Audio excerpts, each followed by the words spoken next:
العشر الأولي من ذي الحجة أحب إلي من أعتمر في العشر البواقي জিলহজ মাসের প্রথম দশকে উমরা করা এটি অতি উত্তম অন্য যে কোনো দিনের চেয়ে।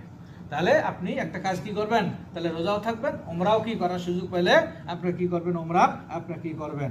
বলতেছে ফাহাদ্দাস্তু বিহি নাফিআন, এই কথাটা আমি আব্দুল্লাহ ইবনে উমরের ছাত্রকে শুনাইলাম। ফাকালা নাম উমরাতুন ফিহা হাদিয়ুন, বলতেছে আপনার জিলহজ মাসের উমরা করলে সেখানে আপনি একটা হাদিও জব করতে পারেন। কি করবেন, অন্য সময় উমরা করলে হাদি লাগে না, কি লাগে না। জিলহজ মাসের আপনার কি 10 তারিখের প্রথম 9 তারিখ 1 তারিখ থেকে 10 পর্যন্ত যদি আপনি কি করেন আপনার উমরা করেন, তাহলে সেখানে হাদি কোরবানি করা কি আছে, জায়েজ আছে, কি আছে, জায়েজ আপনার কি রয়েছে। আর সিয়ামুন, যদি হাদি দেওয়ার ক্ষমতা না থাকে তাহলে উমরাও করবে, এবারে আপনার কি রোজা রাখবে। এটা আহাব্বু ইলাইয়া মিন উমরাতে লাইসা ফিহা হাদিয়ুন, বলতেছে এই উমরা আপনার এই জিলহজ মাসের প্রথম দশকের উমরা অন্য যে কোনো সময়ের উমরার চেয়ে আমার কাছে কি অধিক প্রিয়। তাহলে সম্মানিত ভাইরা, সাহাবিগণ, তাবিগণ, তাবে তাবিগণ একাধিক আমল করতেন।